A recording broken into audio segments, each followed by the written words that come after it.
एक बिरहा और छोटे से कैसे मास्टर आवा।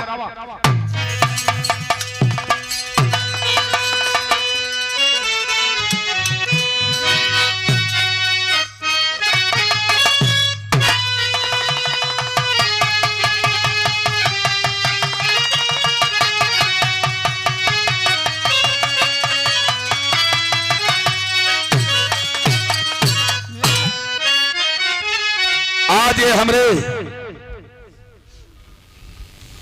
भैया प्रजापति जी के दरवाजे पर एक श्रद्धांजलि के रूप में आप सब हम इकट्ठा भइली। लोग ऊंच नीच का खाई बना दे समाज में। लोग कहते हुए कि आज हिंदू खतरे में बा, हिंदू खतरे में बा। कौन हिंदू खतरा में बा? मंदिर बन जाई, वो मंदिर में बनावे वाला छोटी बिरादरी का, ओकर साफ सफाई करे वाला छोटी बिरादरी का जब बन के वो तैयार हो जाए तो उनके पाबंदी लग जाए। मैं पूछता हूं उस धर्म के ठेकेदारों से, आखिरकार कौन हिंदू है, कौन खतरे में है? हिंदू खाली 3 जना हलो। के धागा वाली कंपनी। क्या बात? हमन का ना हिंदू में आवल जाला, हमन के हिंदू से बहरे है जा। लेकिन एक कैसी कहानी, एक छोटी बिरादरी बड़ी बिरादरी के जीवन दान कैसे देहलस। भाव लगल कैसे मास्टर आवा।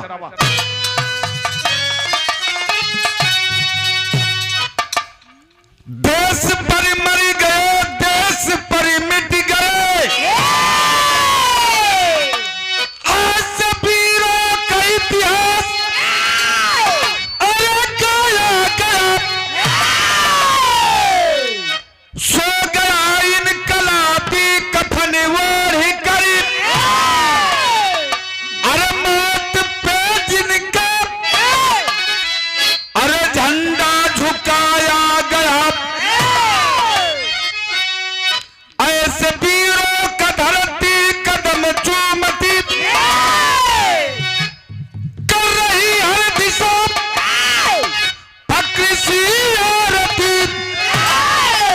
नौज हमको भी उन नौजवानों पे है, गोद लेकर के झूमती अब अम्मा भारती।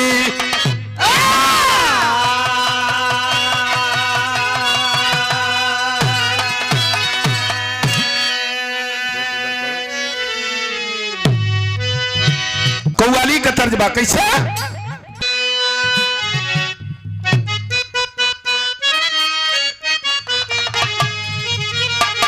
उहे कव्वाली का तर्जमा। अरे तोड़ते अपने अरे हाथ के कंगनी, तोड़ दे अपने अरे हाथ के कंगन, बादल घुघरू पाओ में, तोड़ दे अपने हाथ का कंगन, बादल घुघरू पाओ में, तोड़ दे अपने हाथ का कंगन, बादल घुघरू पाओ में, तोड़ दे अपने हाथ के कंगन, बादल घुघरू पाओ। आजा गोरी छुप के छुपा के, आजा गोरी छुप के, चोर बहुत है।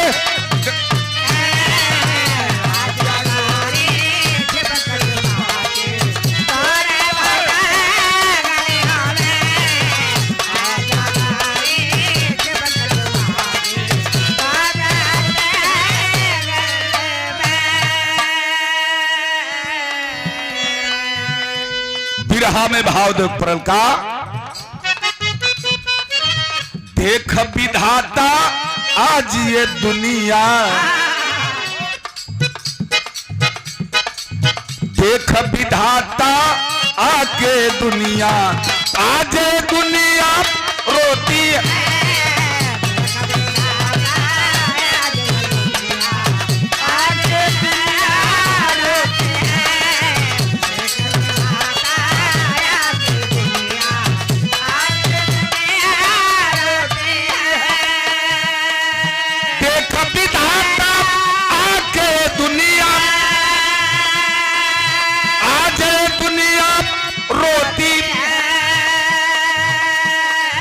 है ना भरोसा जग में किसी का, है ना भरोसा जग में किसी का, आपस नियति खोटी है।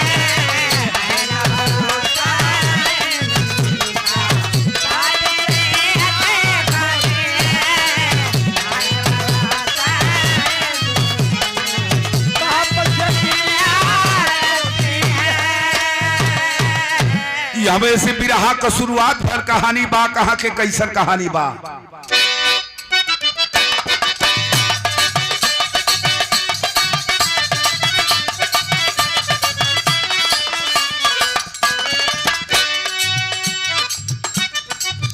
नैन से नैन लड़े, नैन से नैन लड़े दिल का मेल होता है, संभल सका न तो इतिहास फेल होता है।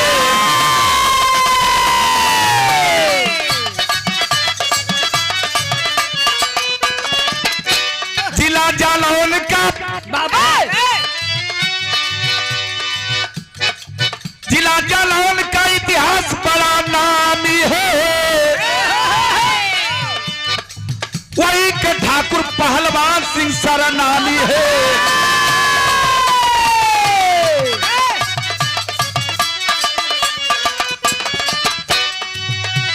कहानी के गौर करा। पहलवान सिंह एक के बेटवा, बेटा का नाम का बा भाव लगल, लाले कलौटा जी का, अरे संजय सिंह होनहार रहा, दलित की बेटी रंजना से करता प्यार रहा।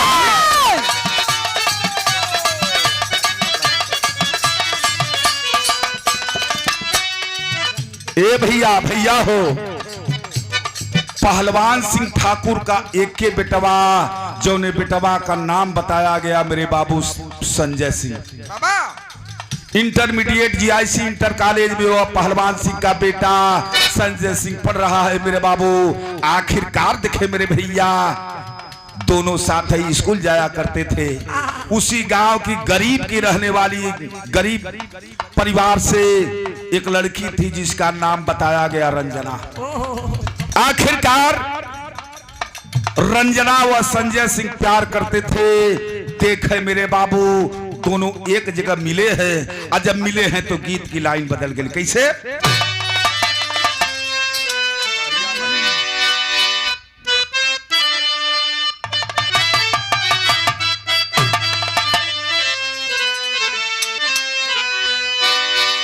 उहे गीत का लाइन बाकी अखिया, अरे ललल बा जब से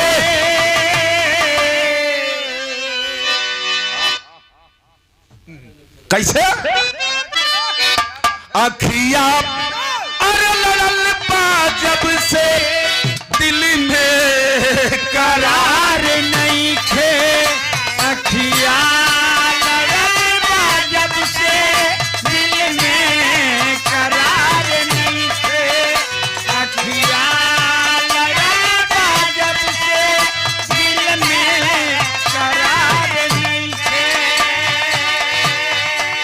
लेकिन वह रंजना से, रंजना और संजय दोनों एक जगह मिले हैं। भाव लगा क्या? मंगियाम सजा के सेनुरा, मंगियाम सजा के सेनुरा, दुल्हन बना ला राजा। मंगिया सजा के सेनुरा,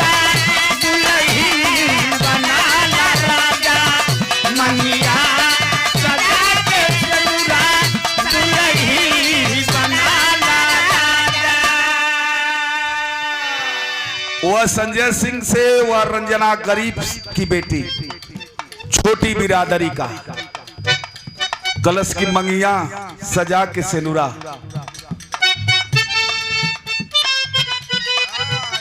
दुल्हन बनाला राजा। का कहलस? मंगिया मंगिया सजा के सेनुरा, दुल्हनी बनाला राजा। मंगिया सजा के सेनुरा, दुल्हनी बनाला राजा। मंगिया सजा के सेनुरा, दुल्हनी बनाला राजा। आखिरकार दोनों जब बात करते करते इसी तरह कई महीना बीत गए। जब कई महीना का दिन बीतल बाबू, एक दिन वह संजय सिंह से वो लड़की कहती है, का कलश मास्टर भोजपुरी के गीत है।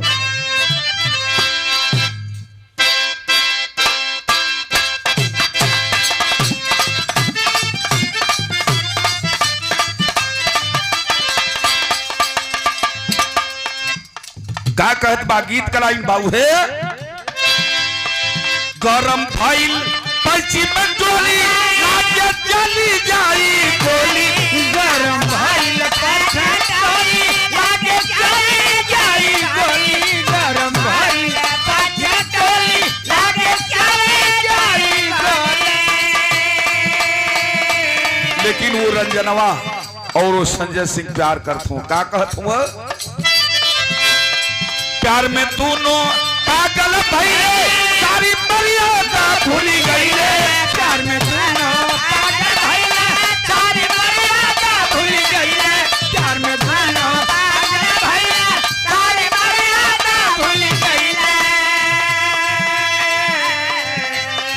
झूमक बड़े प्यार में उमरिया बाबू हो, बाबू हो, बाबू हो। जान के परानी बा अजरिया बाबू हो, जान के परानी बा अजरिया बाबू हो, जान के परानी बा अजरिया बाबू हो, जान के परानी बा। जब सालन बीत गल भैया, बारे व रंजना कहती है संजय सिंह से, का कहलस? पकड़लस आ कहलस एगो बात, देखा भी रहा कैसन बात। का कहत बाप?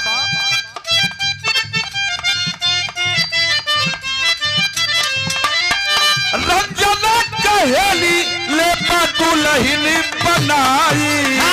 रंजना कहली ले दुल्हन बनाई। रंजना कहली ले दुल्हन बनाई। रंजनवा कल सुना ये तरह कबले मिलल जाई। संजय कलश की तब कला हमार मांग भरदा, अब मांग भर के हमके अपन दुल्हन बनाला। जब इतनी बात ठाकुर का लइका संजयवा सुनलस बाबू ना, तब तक लगल इतर कुर्ता पकड़ के गोटियावे। का कहलस? अब दिखाओ उ संजय सिंह ठाकुर का बेटा कहत बा। जब कल बियाह कला तब कहलस का? रंजना कहेली ले दुल्हन बनाई। तभी कहलस, सुन कर के बात संजय चेहरा लिया झुकाई। सुन कर के बात संजय चेहरा लिया झुकाई। सुन कर के बात संजय चेहरा लिया झुकाई। चेहरवा झुका के वो पहलवान का बेटा, ठाकुर का बेटा, वो गरीब लड़की के सामने कहलस का? पीरा दरिया है बाबू हो, दरिया बाबू हो। जात पीरा दरिया बाबू हो, जान के परानी बा अजरिया बाबू हो, जान के परानी बा अजरिया बाबू हो, जान के परानी बा अजरिया बाबू हो, जान के परानी बा। जब इतनी बात वो पहलवान सिंह का बेटा संजय सिंह कहलत कल सुन कौन साउंडवा तोर चरकत ए भैया कल सुना ए रंजना अगर तो से ब्याह कले बिरादरी में छटा जाई हुक्का पानी मोर बंद हो जाई तब तो वो लड़की खड़ी हो गई आ खड़ी होके दुई पड़ाका वही मुंह पर मरलस कल करे दो गला निकलस चप्पल कल साथ में जीना साथ में मरना अरे वो कलीराता कहाँ गया तुम्हें पता वो दिल की धड़कन तेरा वादा कहाँ गया कल कहत रहे कि तोरे बिना हम मर जाई जहर खा ले निरोबियान का टैबलेट पी जाई आज कहत हुए कि बिरादरी कुछ आज छाट दई पहुंच गई कहां पहुंचल कल ठीक मेरे साथ तूने गद्दारी किया मेरी आबरू को लूट लिया चल तेरे बाप के पास चलती हूं पहुंच गई उस पहलवान सिंह के दरवाजे पर बैठा है ठाकुर पहलवान सिंह पास पहुंची वह दलित की बेटी रोती कलपती जाकर खड़ी हो गई सामने रो करके कह रही है कि साहब ठीक मौका पर हो चल चल बोल ए भैया कहती है तू कहता है कि बिरादरी कुजात छाड़ देगी तेरे बाप के पास चलती हूं जा करके हाथ जोड़ करके खड़ी हो गई और खड़ी होकर के कहती है कि साहेब हम दलित जात का ही साहेब आपके गांव के हैं आपका बेटा संजय और हम दोनों एक ही कॉलेज में पढ़ते हैं मैं और संजय दोनों प्यार करते हैं प्यार करने का तो ठीक है लेकिन उस मर्यादा को लांग गए मेरी इज्जत आबरू नीलाम कर दिया संजय और मैं आपके पास आई हूं आप गांव के बड़े हैं मेरे साथ न्याय करिए बाबूजी गलत तो करना क्या चाहती है कलश की मैं आपके घर की बहू बनना चाहती हूँ इतनी बात जब कहा तो ठाकुर खड़ा हो गया हंसा कसाई रावण जैसा शेर को जगा दिया कौड़ी की छोड़ी रंडी हो लात मार के भगा दिया डांट दिया भग जाओ यहां से तेरी औकात है मेरे घर की बहू बनने की छोटी बिरादरी की मेरे घर की बहू बनोगी वही लोग हिंदू का अलापते हैं बाबू लौट पड़ी वह जब लौटल बात एक ठे गीत लगल का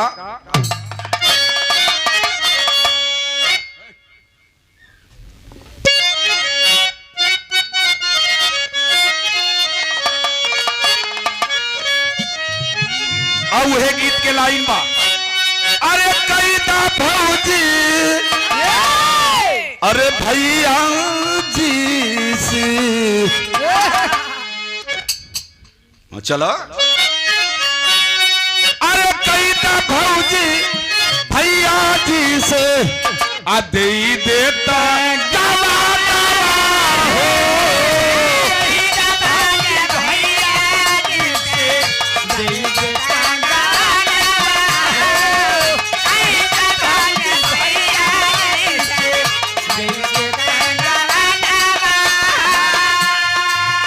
गवा यार तुम्हारा लड़की ए भैया गवैया गवलन ई कबो गीत ना पुरान भाई जब गावा तब बढ़िया वो ननद अपनी भौजाई से कहत रहा बारे ननद भौजाई का रिश्ता क्या कहलस मास्टर कही दा भौजी भैया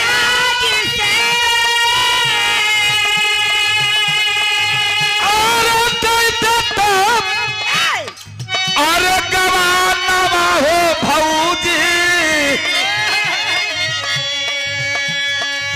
ढेर सामान ना चाहिए फ्रिज ना चाहिए अलमारी ना चाहिए ना कपड़ा फींचे वाली मशीन चाहिए दो लकड़ी का आइटम रही वही के बेलोल के काम चला ले बाबा की पढ़े लिखे वाला। लेकिन वो गरीब रंजना अपने घर को जब पहुंची है बाबू, ओकर बाप को उम्र 70 वर्ष का है। जाके वो रंजनवा वही बाबूजी की गोड़वा पर गिरल। धरती पर बेटी से आज के डेट में जवन काम बाप के साथ माई के साथ जवन बेटी फर्ज अदा कर दी तू केहू कह ना पाई। रोवत बाप बाप बाप होता है।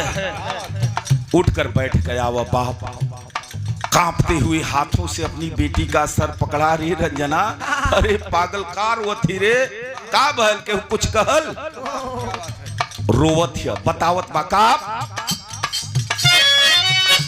असुआ बहावती घरम, अरे असुआ बहावती घरवा आइल बा माया नवा हो।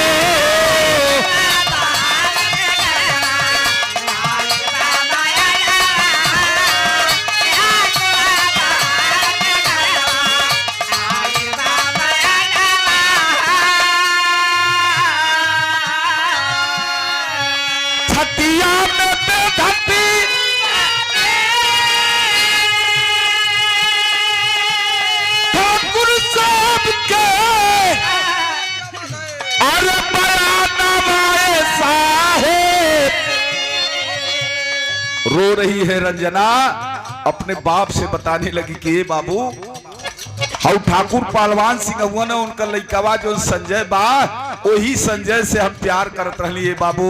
फुलावा दे करके वह संजय सिंह मेरी इज्जत को लूट लिया।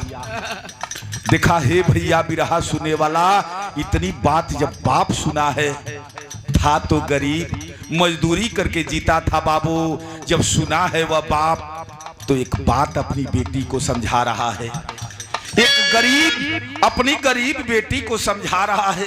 कैसे कहा वह बाप, भाव लगा।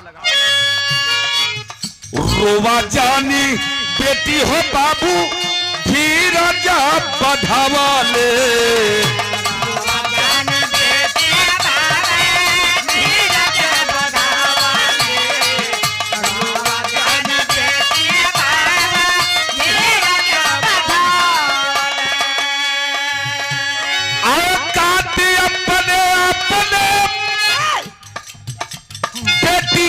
बतवले हो, अरे बेटी की बतवले। समझाने लगा मेरी औकात नहीं है उस दरवाजे पर जाने की, मैं नहीं जा सकता बेटी, मैं कुछ कह नहीं सकता। गरीब की इज्जत अमीरों की रखैल होती है। मत रो मेरी बिटिया। शांत करवाने लगा। इधर दिन बीतना शुरू हुआ। वह संजय सिंह पहलवान सिंह का बेटा शरीर का बड़ा सुंदर था, दौड़ना शुरू किया, मेहनत करता था। और एक दिन वह आर्मी यानी फौज में लाइन लगा दिया। और जब लाइन लगौला तो भर का मास्टर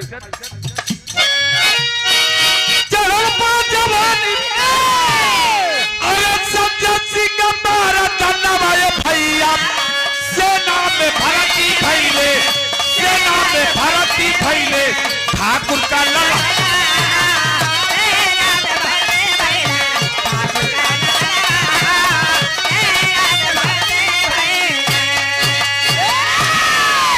भर्ती हो गया फौज में। ट्रेनिंग होती है, ड्यूटी लग गई। और जब ड्यूटी लग गई मेरे बाबू, बॉर्डर पे ड्यूटी कर रहा है। और जब ड्यूटी करते ही उस समय हमारे हिंदुस्तान का चुनाव शुरू हो गया। और जब चुनाव शुरू हुआ तो भाव लगा। भारत में जब चुनाव आया, अरे पूरे देश में हुआ था शोर, चलो दिखाने नरेंद्र मोदी सत्ता का तब अपने जो मोदी जी की सरकार बनने जा रही है। चारों तरफ जब हल्ला हुआ तो मोदी जी एक ऐलान कैला कि मेरी सरकार जब हिंदुस्तान में बनेगी तो अगर कोई फौजी एक फौजी मारा जाएगा तो पाकिस्तान के 10 फौजियों को गोली लगेगी, मारा जाएगा। आज जब ऐलान हुआ तो उसी समय आतंकवादी हमला कर दिए, हमला किए हैं। बैंकर में सोया हुआ वह संजय सिंह, गोलियां जब चलने लगी, एक गोली सनसनाती हुई आती है और उस संजय सिंह के पाए जंघे को चीरती हुई निकल गई। जब चीरती हुई निकल गई, जो शहीद हुए जवान उनका पार्थिव शरीर तो घर गया, लेकिन वह संजय सिंह हॉस्पिटल पहुंचा। आज जब हॉस्पिटल पहुंचा तो ऑपरेशन होता है। ऑपरेशन होने के बाद जब ठीक होने लगा बाबू, उसी समय फौज का अधिकारी पहुंचा। तो बिरहा आगे बढ़ल कैसे? अरे घायल संजय अइले हॉस्पिटल,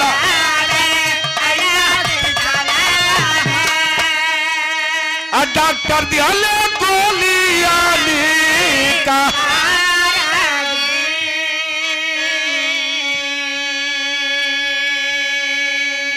गोली निकल गई, धीरे धीरे वो ठीक होने लगा। और जब ठीक होने लगा तो भाव लगा क्या? सेना के ऑफिसर पी के सिंह जी का, सिंह जी साहब, अरे धनी पालो धरती के ला।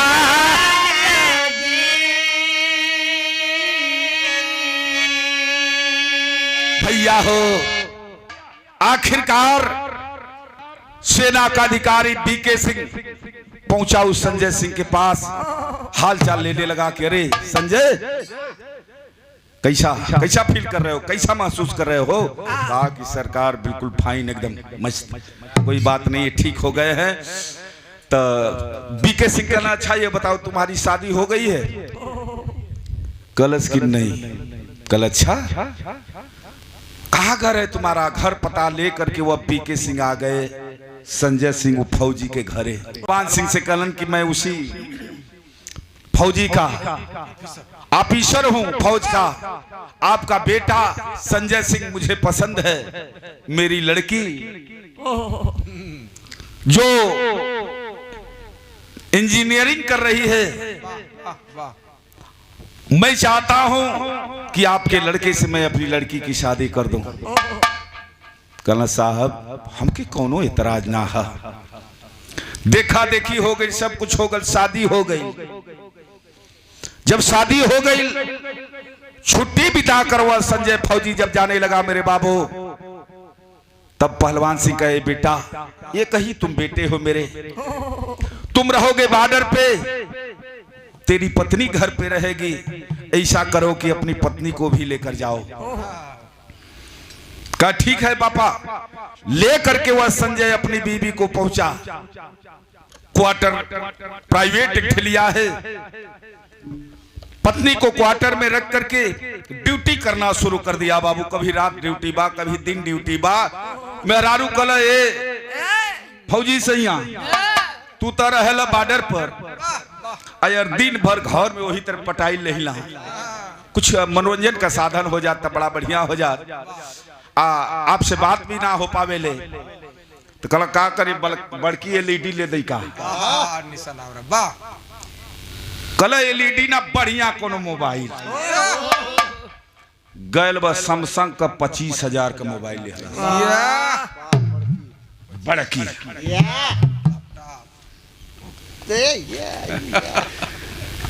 देहलस की लो, बड़ी खुश भई। व्हाट्सएप बनौलस, फेसबुक बनौलस।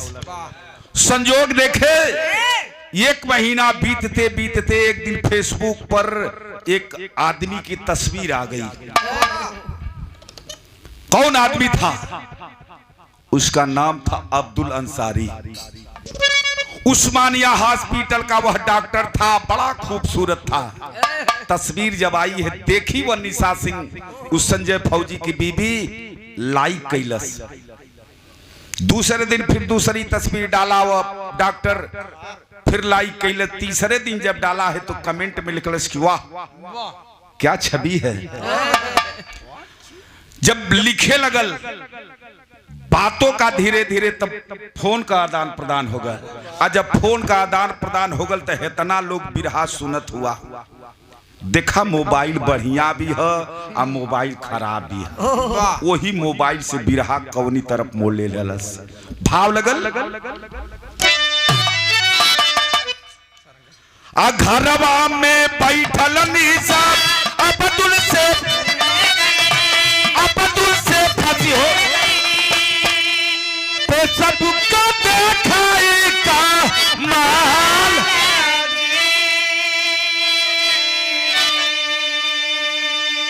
बारे भैया आखिरकार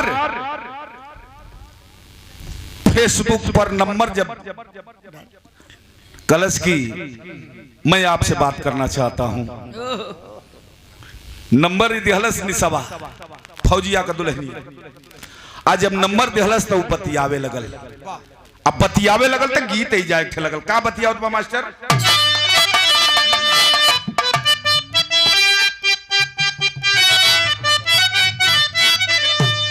अरे सावन महीना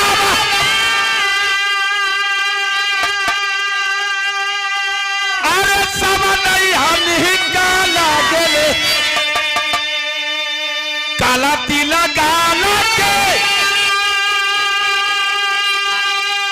हाय कोरई हमही रसे रसे रसे झूलली झूलनवा राधा हो काधा मन मोहे। रसे रसे झूलली झूलनवा राधा हो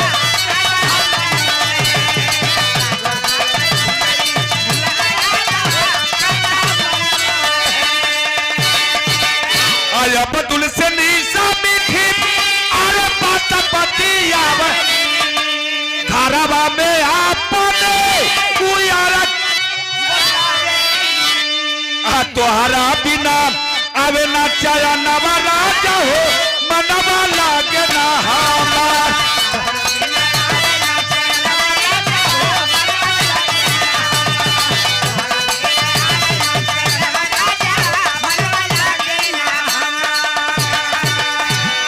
अब ए भैया फोन करते करते अभी होके लगल कि एक बार मैं आपसे मिलना चाहती हूँ। डॉक्टरवा जवन रोगी के भावे तो उन्हें वैद फरमावे। चल दिया मोटरसाइकिल तर तर तर तर लेके इधर वो संजय फौजी बॉर्डर पे ड्यूटी कर रहा है। मौका देखकर वो आ गया। देखें एक पत्नी अपनी मर्यादा को जब भंग की है तो एक दिन वह डॉक्टर उस निशा से कह रहा है फौजी की दुल्हन से का कहलस?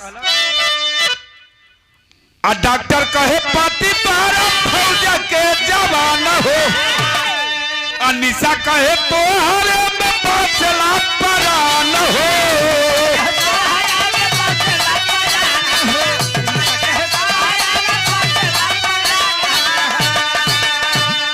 डॉक्टर कहा कि अरे निशा तेरा पति फौज का जवान है आ तू ऐसा कर रही है। कलम मारा ना वो दो गला के रतियों कयावेला तो गोलवे बरूद फेंकेला। कला तब एतर कबले चली तब निसवा लास्ट में कहलस का अरे महाराज जाई करे के ओ जानवा राजा हो मनवा लागी ना हमार। कल तू काहे घबरात हुआ जब हम जिंदा हैं। देखा पति फौज का जवान औरत का कदम वही मोबाइल से बहक गल। बाहर मोबाइल कलश की घबरा मत ओकर तरकीब हम बताई न। समय जब बीतने लगा आखिरकार वह दिन आ गया। फौजी कपड़ा उपड़ा पहिर के जाए लगल। दौड़ के 19 धैलस। कल कहा कल ड्यूटी पर। कल ड्यूटी पर जात हुआ खियाल है आज। कल कवन खियाल? कल एक बात बतावा आज कवन दिन है? कवन तारीख है? कल आज 28 के 29 रे, कल 29 तारीख है, अतवार दिन है। कल तब कल भुला गईल, आजे तोहरे यही दिने हमारी मांग में सिंदूर डल, यानी हमरे शादी कई साल गिरह। कल अरे यार भूल गया, तो क्या कहना चाहती हूँ? कल पहली साल गिरह है तो बढ़िया से मनाई जाए। कलश की क्या चाहती हो? कल बढ़िया से मनाया जाए। फौजी वर्दी उतार दिया, फोन किया है ऑफिस में, छुट्टी मंजूर कराया, कहा बगल अगल के लोगों को न्योता निमंत्रण दिया कि आज शाम को मेरे यहाँ भोजन करना है। तमाम लोगों को बुला करके खाना बनना शुरू हो गया। धीरे धीरे सभी लोग खा करके 10 बजे तक अपने अपने घर को जब जाने लगे, बाबू चले गए हैं, तब वह फौजी की दुल्हन निशा सिंह 16 श्रृंगार करती है। 16 श्रृंगार करने के बाद मेरे बाबू आखिरकार वह फौजी दौड़कर अपनी बीबी को पकड़ता है। और जब पकड़ता है तो सीना पर हाथ लगा, कल से रुक जा।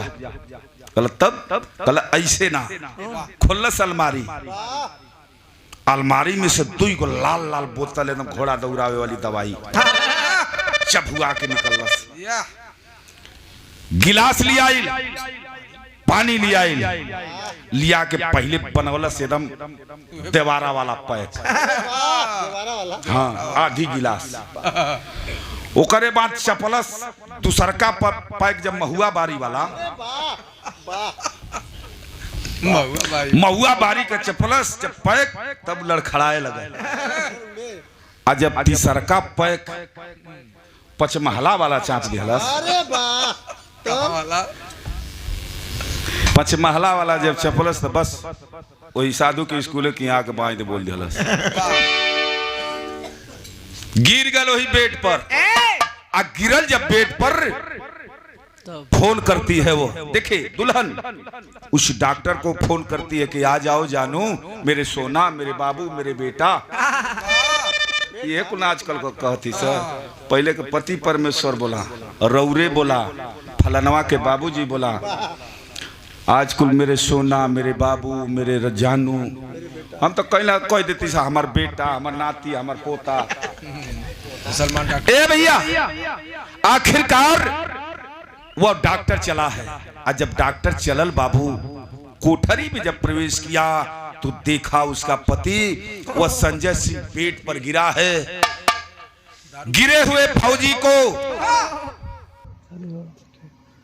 पेट पर तो फौजी गिरा है, कहती है कि ये तुम्हारा शिकार है, यह नहीं रहेगा तो हम लोग रहेंगे, यह रहेगा तो हम लोग नहीं रह पाएंगे। देती है चाकू, लो काम करो अपना।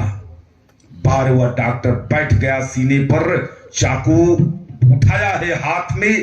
कितना हूं आदमी दारू पीले रही ना बाबू, आभास भल जब इस सीना पर था तो फौजी आंख खुल गई। जब आंख खुल गई तो देखता है कि एक जवान मेरे सीने पर बैठा है और हाथ में उसके चाकू है मेरे बाबू, चाकू मारना चाहता है। तब वो फौजी बोलना शुरू कर दिया, अक्का कहलस साहेब, हम तो आपके ना जाना थी हो साहेब, लेकिन हम अपनी मेहरारू से एक ठे बात कहल चाहते हैं। कौन बतियाऊ? फौजी कहलस, हमारा दिल तू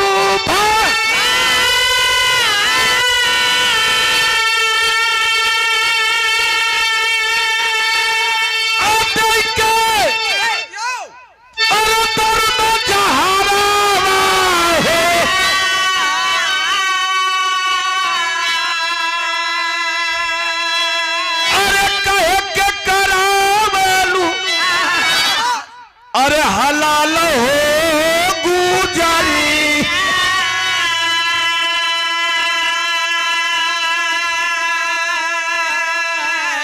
वो फौजी अपनी बीबी से कहा कि अरे निशा, तेरे रास्ते का मैं कांटा हो गया था ना, मुझे मारना चाहती है तू, इसीलिए इनको बुलाई है। तो एक काम करो, तूने गलत कर दिया, जो शराब तूने मुझे पिलाया उसी शराब में जहर अगर डाल दी होती तो मैं मर गया होता, इतनी मेहनत करनी नहीं पड़ती। लेकिन एक बात सुन ले रे निशा, वह मर्द अपनी औरत से कहता है क्या, अब मरी जई है माई बाबू, अब ही हमारी मौतिया से,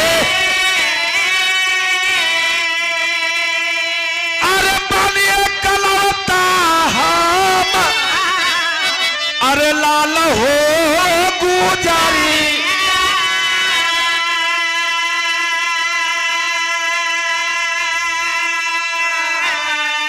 कहा कि अरे पगले, मैं मरूंगा, मेरे पिता मेरे बाप मां मर जाएगी।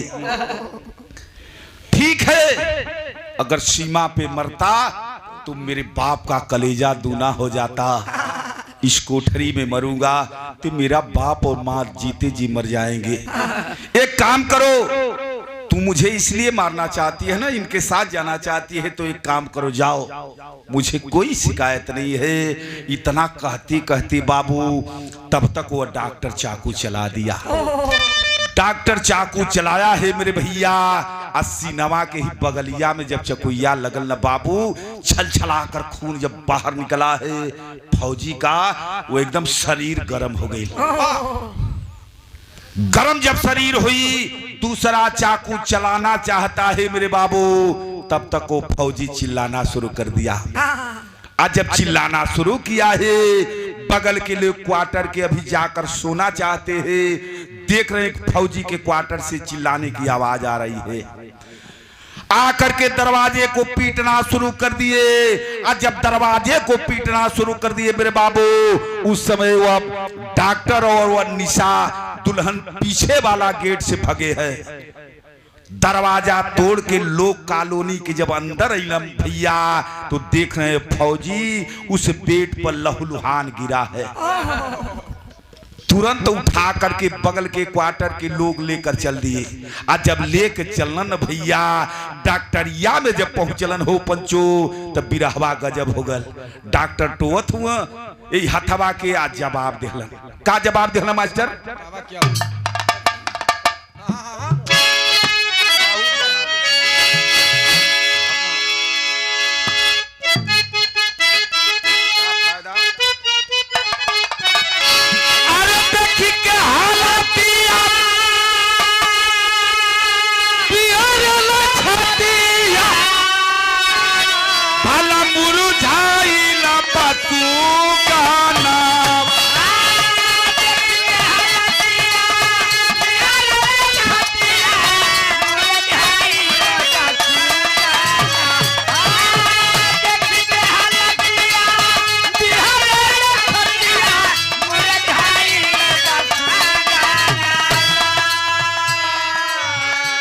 डॉक्टर हाथ को पकड़ा, लोग टुकुर टुकुर ही डॉक्टर के ताकत हूं।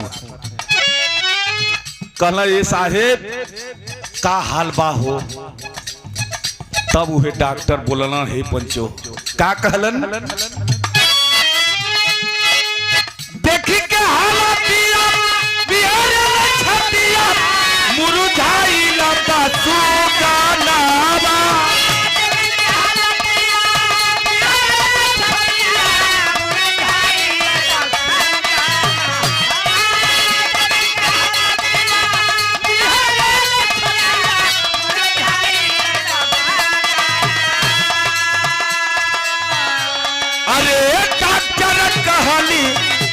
है न जनवा गिरल बहुते खुनावा।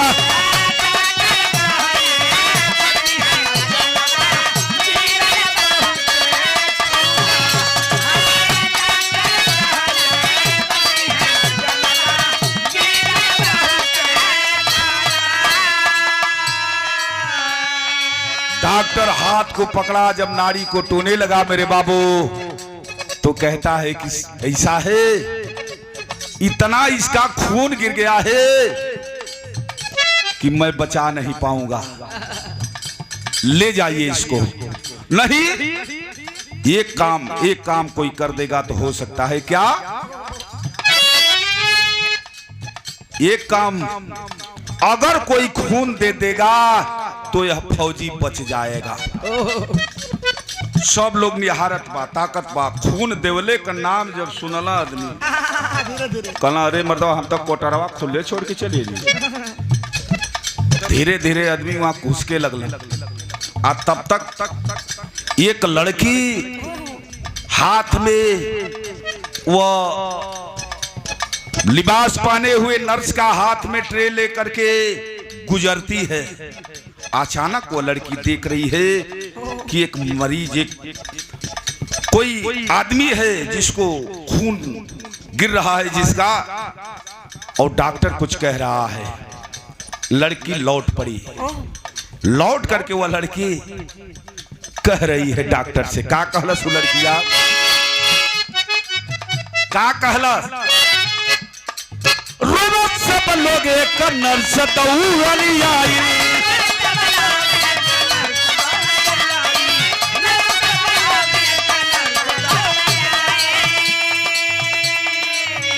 अरे पिलखे बेचारी हाई ममता छछाई।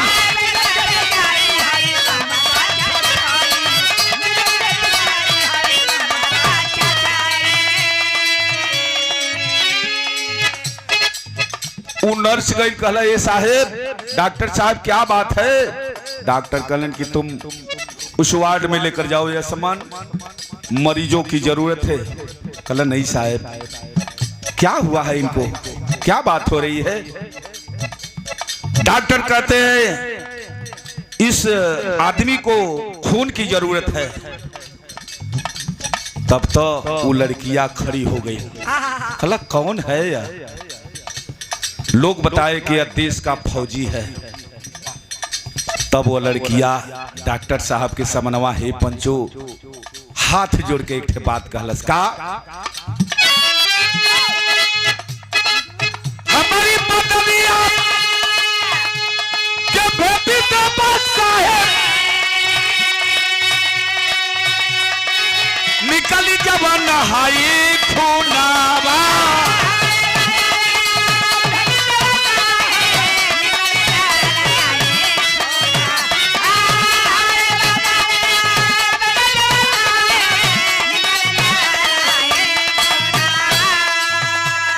ये साहेब, ये शरीर से जवन भी खून चाहिए निकाल ला, लेकिन फौजी मरे के ना चाहिए। डॉक्टर लेकर के चल दिया, ऑपरेशन करना शुरू कर दिया। उस लड़की का खून निकाला गया। मेरे बाबू, हे बिरहा सुने वाला भैया, वो फौजिया बच गए। आज जब बच गया है फौजी, 2-4-5 दिन बीतता है, तब वह डॉक्टर पहुंचा कि अरे बेटा कैसा महसूस कर रहे हो। कहा कि सरकार, डॉक्टर आपका एहसान नहीं भूलूंगा जो आपने यह दूसरी जिंदगी मुझे दिया है। तब डॉक्टर हंसने लगा, अरे पागल, मैं तुम्हें जिंदगी नहीं दिया हूं दूसरी, यह जिंदगी तुम्हें देने वाली मेरी हॉस्पिटल की एक नर्स है।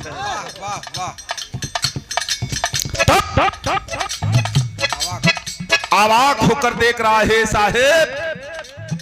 एक फिर रिक्वेस्ट बा, प्रार्थना बा हो साहेब, कलश का कलश की एक काम करा डॉक्टर साहेब, एक बार वो लड़की का वो देवी का दर्शन कर चाहते हैं। कला एक कौन सी बड़ी बात है। भेजकर एक आदमी को बुलवा दिए, कहे बुला लो, लाओ उस नर्स को। नर्स आती है बाबू, आके वही संजय फौजी के सिरहनिया खड़ी हो गई। कल अरे भाई सामने जाओ, डॉक्टर कह रहे हैं सामने जाओ। धीरे धीरे वो लड़कियां कहती है, अरे सर सामने जाने से क्या मतलब है, मैं खड़ी तो हूँ। आवाज उस फौजी के कान में गई।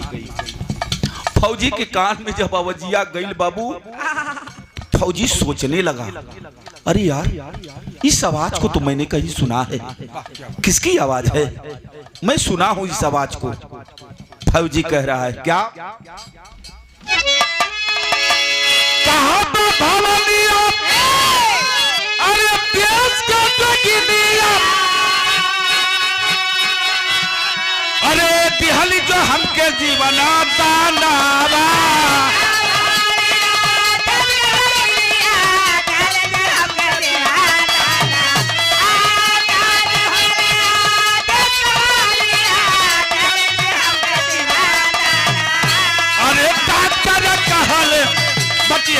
मजनवा गिरल बहुते खूनावा।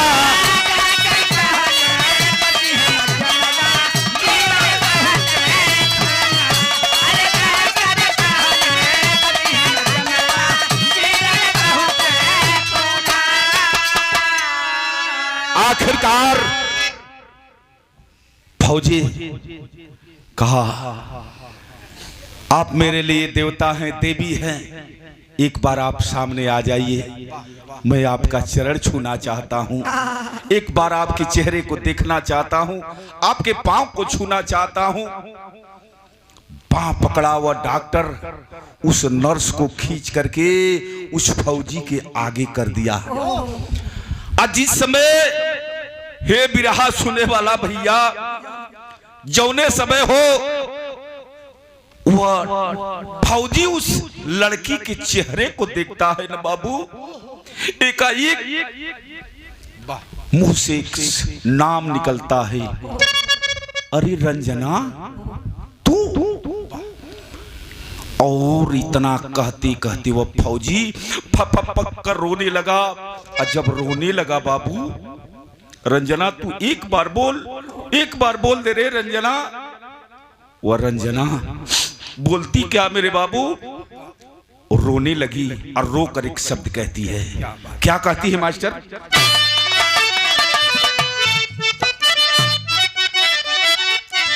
अरे कहलस की चेहरा बाप, अरे का दिखाई तो हके, अरे नफरत वही हृदय में देखत मोर परछाई।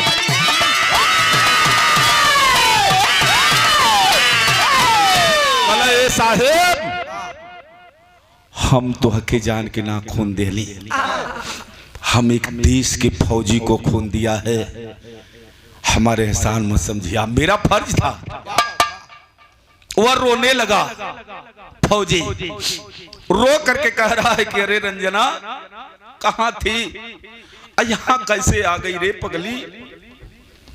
तब पूरी कहानी रो रही है, अब बता रही है। का कहलस मास्टर? आल्हा लाइन बढ़ जा।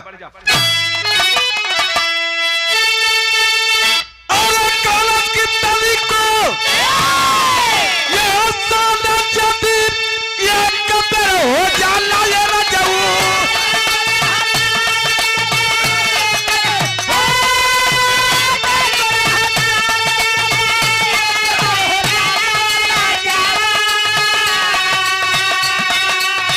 जिंदगी भरी आदमी हो जाला कर जाता।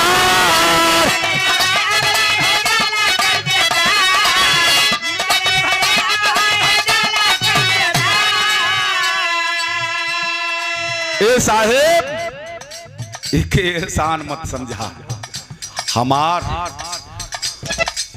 फर्ज ही रहल देश के फौजी के बचावे बदे।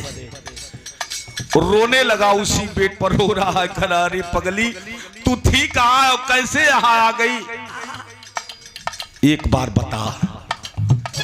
तब रोवत रंजना रोवे लगल। रो के बतौला साहेब कैसे हम यहाँ पहुंचनी, का भयल। रो रही है, बता रही है का।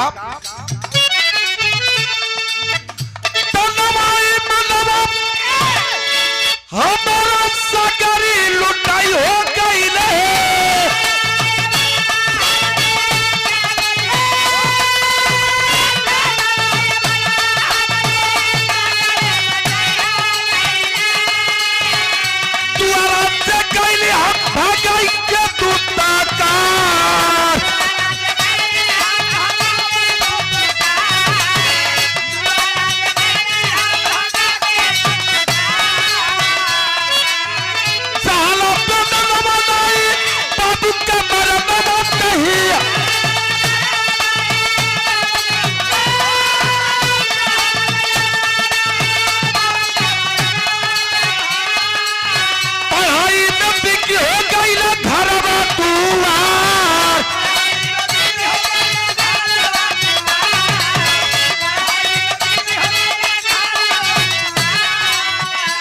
ए साहेब,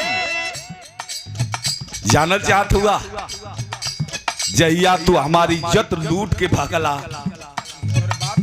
तुहरी बाप के पास गईली, तुहार बाप हमके रंडी बेस्या कह के द्वार से भगा दिया।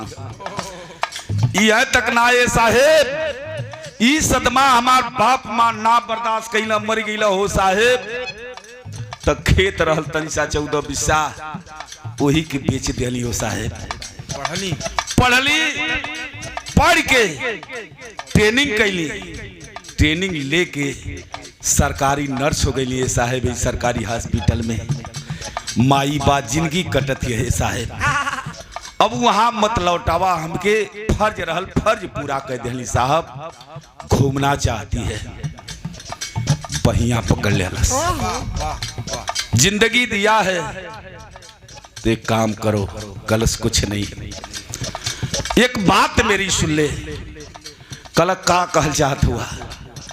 कल तो जिंदगी तूने काहे दिया, कहा कि देश के लिए दिया हूं। मैं यह नहीं दिया हूं कि तू मेरा पहला प्रेमी था, मैं देश के लिए दिया हूं। कल तुम मौत दे दे मुझे, कलश की नहीं, कतई नहीं। दोनों की बातें हो रही है, डॉक्टर अवाक होकर सुन रहा है। जितने लोग समझ नहीं पा रहे हैं कि आखिर हो क्या रहा है, तब तक अचानक एक आदमी दरवाजा खुलता है, प्रवेश करता है। वो अभी सुन रहा है। कौन था वो आदमी? भाव लगा। अरे ठाकुर पहलवान सिक्का फाटल पाकर जबा, आप कोई तो बिटिया गलतिया हमार बोला।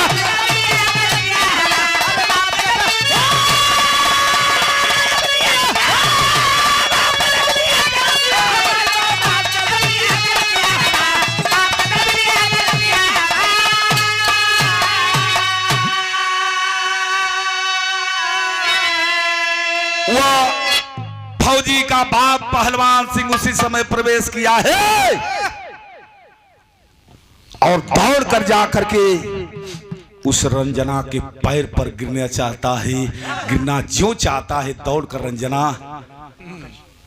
हाथ को पकड़कर पीछे हट जाती है।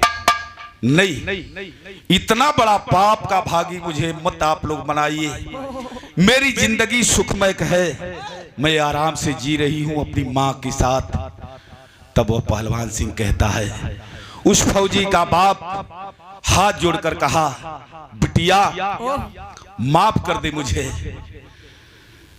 जब इतनी बात कहता है, तब वह रंजना लाख रुपए की बात इस समाज के लिए कहती है।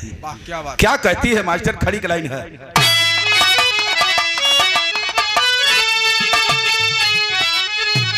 आए हैं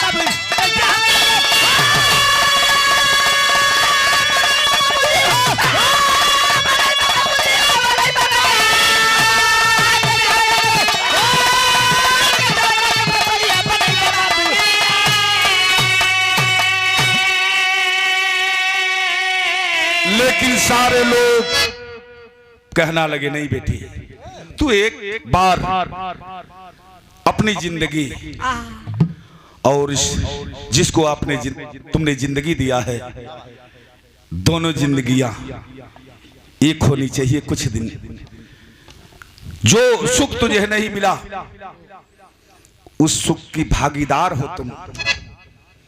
और उसी हॉस्पिटल में एक दलित, एक चमार की लड़की और वह ठाकुर बिरादरी का बेटा, दोनों की शादी हुई और लेकर चलते हैं। यही जो प्रमोद रेडियो का यह भी रहा चढ़ा दिया आदमी चोरी कर। गुरु बिहारी, गुरु गणेश, गुरु रामलाल मोरबा का कथन करे, चंद्रिका कबीर बच्चन का विजय। अयोध्या का दिखाई तो